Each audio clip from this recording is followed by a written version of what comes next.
কেমন আছেন? তো আপনার তো পুরান ঢাকার মধ্যে আনাচে কোনাচে দক্ষিণে ৭৫টা ওয়ার্ডে সুনাম চলে আসছে গান। তো এই ব্যাপারে আপনারা আমাদেরকে কিছু বলেন। মহিষের মাংস আর মাংস তো কেমন আপনাদের এখানে মহিষের মাংসটা?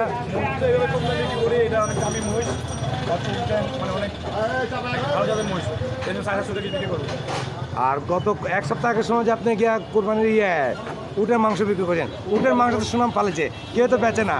তো এই প্রথম আপনি বেচছেন, এই সম্বন্ধে একটু বলেন।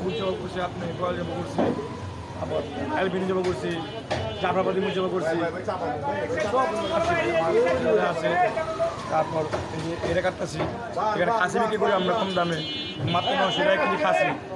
আর আপনার গরু মাংস দেয়। আচ্ছা, আজকে ৪-৫ বছর ধরে মাংস করে আজকে জি। খারাপ মাংস বিক্রি দেন দিত না, এটা অনেক আগে বন্ধ হতো। এটা ৪ বছর কম মাংস করে মাত্র ৬০০ টাকা। তো আপনার মুখের সামনে এখন আমি আপনার কিছু কাস্টমার মুখ দিয়ে শুনতে চাই যে এখানে মাংস কিরকম পান আপনারা? তবে দাম কি মানে রিজনেবল দাম কিরকম আপনারা পান? হ্যাঁ ভালো। তো মানে দাম কত রাখছেন নয়ন সাহেবের মাংস? আচ্ছা, আর গরুর মাংস মানে ভালো না?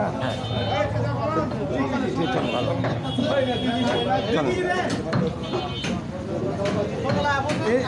একটু কিছু কথা বলতে চাইছি, কিছু বলবেন? আপনারা মাংস নিতে আসছেন কোথা থেকে? নবপুর থেকে আসছেন মাংস নিতে?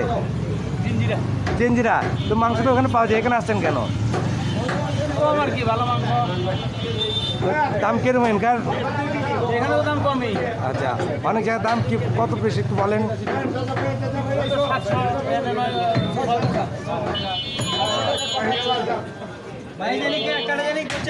তো গত সপ্তাহে শুনছিলেন যে মহিষের মাংস বিক্রি করছিলেন, তো আপনাকে উটের মাংস, এটার মাংস আপনারা নিছেন?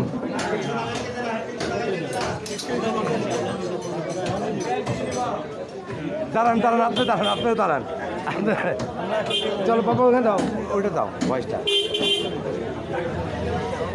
আসসালামু আলাইকুম, কেমন আছেন? কি নিতে আসছেন আপনি এখানে? তো কেমন মাংস এখানে কেমন হবে বিক্রি? ভালো না?